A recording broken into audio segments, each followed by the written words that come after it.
A gente vai conversar um pouquinho sobre as mulheres na história do cristianismo, tá? Como é que foi a recepção da figura da mulher, a preocupação em relação a dar a elas as visibilidades necessárias, né? Esse não foi um processo fácil. A gente reconhece que hoje a gente reconhece, né, que houve no processo todo de tradução da Bíblia, seja no período antigo, né, dos textos em hebraico, em grego, e para o latim e depois para as demais línguas. E assim como a tradução da mentalidade, aquela mentalidade do primeiro século que deu origem à igreja, houve um processo de centralização no masculino, é o que a gente chama de hermenêutica androcêntrica.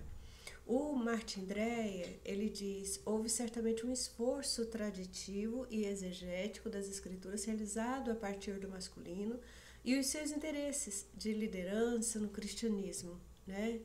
As mulheres foram, de certa forma, descartadas, invisibilizadas, escondidas, ou seja, houve todo esse esforço de escondimento das mulheres, da atuação delas, principalmente no primeiro século, no âmbito da igreja, seja lá com Jesus Cristo, principalmente, ou com os apóstolos, tá? E isso acaba conduzindo para doutrinas androcêntricas. Então, a tradição cristã é formada por dogmas diversos, né, que remetem para o segmento do cristão, da cristã, da igreja de um modo geral, a organização do conjunto doutrinário da igreja, só que essas formulações doutrinárias, elas têm como pano de fundo toda uma hermenêutica androcêntrica, portanto elas também estão, de certa forma, viciadas, né, nessa centralização do masculino e no favorecimento e na visibilização do masculino nelas.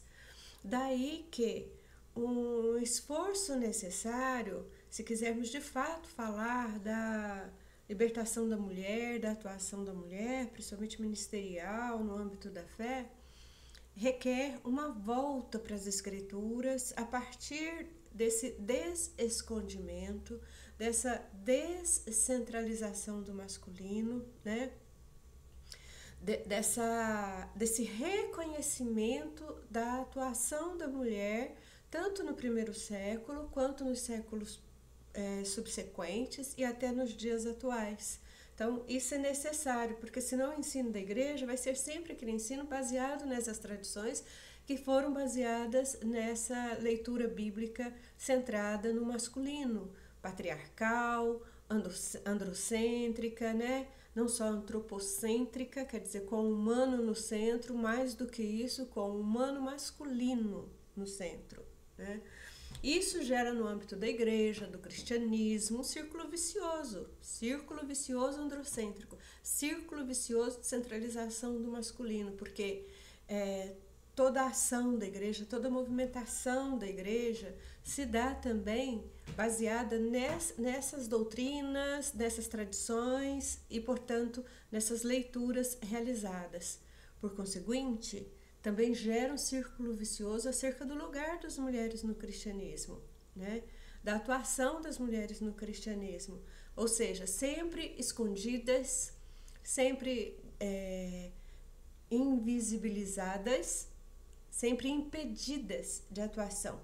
Então elas têm que atuar no escondido, nos âmbitos, nos lugares escondidos, né? Ou seja, dentro da casa, dentro do espaço do lar, na igreja na classe das crianças, na limpeza, fazer o café, arrumação para a ceia, para que os homens possam ministrar a ceia ou até ajudar na distribuição, mas dificilmente, raramente, na ministração mesmo da ceia, né? Na ministração mesmo do batismo, dos casamentos. E todas essas ações das mulheres nesse sentido que temos visto na atualidade, elas são vistas meio que disruptivas e até formas até de subordinação da mulher a essas tradições. Só que essas tradições não são exatamente bíblicas, né? Elas são tradições fruto de interpretação bíblica, né? De hermenêuticas bíblicas. Então as mulheres, foi concedida a elas um espaço, né, de escondimento, na realidade, no âmbito da igreja e nas instituições teológicas também.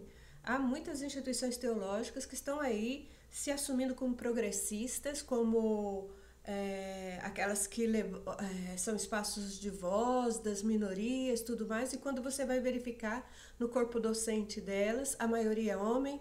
Quando você vai verificar na divulgação, nos posts que elas fazem, nos eventos que realizam, a mulher está representada, às vezes por uma ou duas mulheres, em meio a 8, 9, 10 homens. E muitas vezes essas mulheres estão em condições ali dentro, ou de secretaria, ou são bibliotecárias, ou psicopedagogas, né?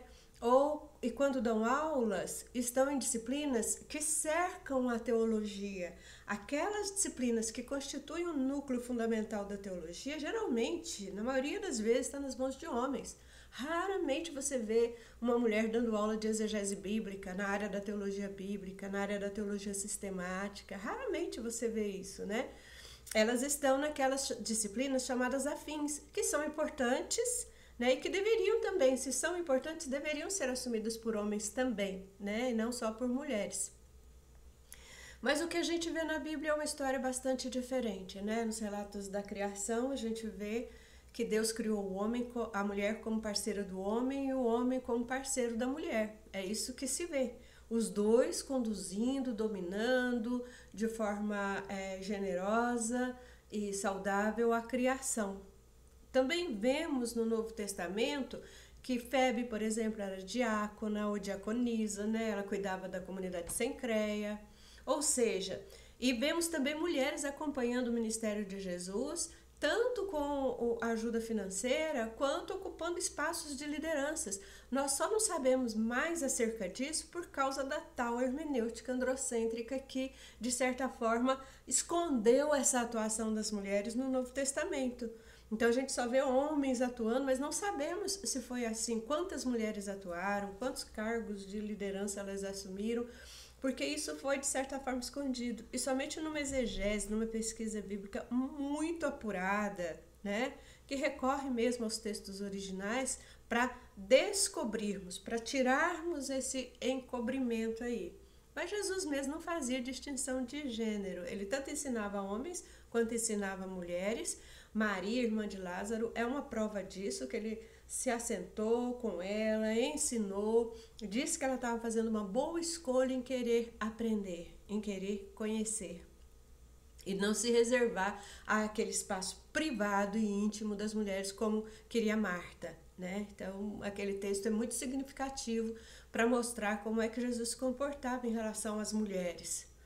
Bom, é muito importante que a gente resgate isso, que a gente resgate essa participação humana no cuidado da criação. E não é humano se não for composto por homem e mulher, né? Se a liderança, portanto, a formulação, a construção do mundo for só masculina, a humanidade ali, vamos dizer assim, estaria representada só pelo masculino.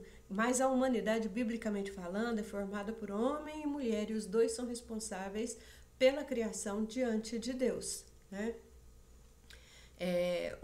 Um dos textos bastante paradigmáticos em relação à atuação da mulher é o texto da mulher samaritana, né? Ele comprova bem a disposição de Jesus de debater, discutir, conversar com as mulheres e ensinar as mulheres. Inclusive, ele se permitia ser tocado por mulheres, coisas que eram impossíveis naquela época, proibidas naquela cultura. Ele, então, olha de modo diferente essa situação e não vê segundo as intenções ao ser tocado pelas mulheres, né? Seja aquela mulher do fluxo de sangue, seja a mulher que lavou seus pés, com perfume, né? E ela tocando Jesus e todo mundo assustado. Como é que ele não somente dava importância para as mulheres e para aquilo que elas realizavam, mas como se permitia ser tocado por elas, né? E elas se sentiam nessa liberdade com ele, né? Sabendo que não seriam mal interpretadas, tá? E a gente vê então um Jesus muito livre em relação à mulher e que não fazia diferenciação em relação à questão de gênero. O Paulo, por exemplo, quando ele saudou Andrônico e Júnia em sua carta, ele se referiu aos dois como apóstolos, tanto Andrônico quanto Júnia, tá? Saudai Andrônico e a Júnias, meus parentes. Ele está falando ali de um homem e de uma mulher, mas a coisa é construída de tal modo que dá a impressão que ele está falando de dois homens, né? Mas não, era um homem e uma mulher, que companheiros dele, né? E apóstolos. Portanto, a mulher também ocupava esse papel na liderança da igreja neotestamentária.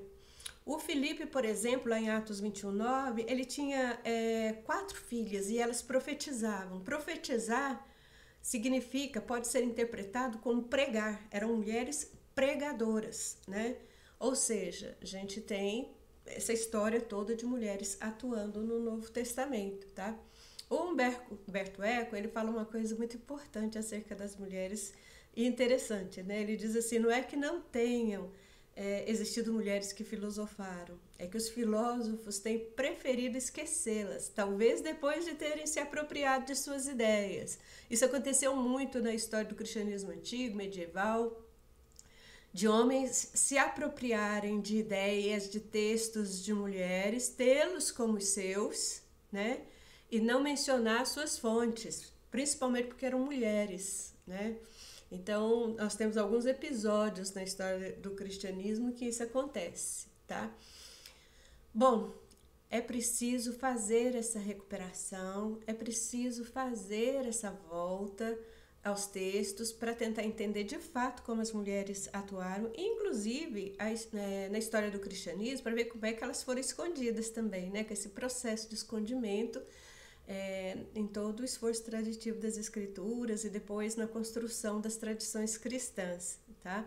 Para que a gente possa reconhecer o nosso papel hoje, não ficar simplesmente lutando, né, por um novo lugar para a mulher e tirando-a desse não lugar em que ela foi colocado. Ela atua, mas sempre precisa ocupar um não lugar, um lugar escondido, um lugar privado, um lugar onde ela não apareça, que não exerça liderança.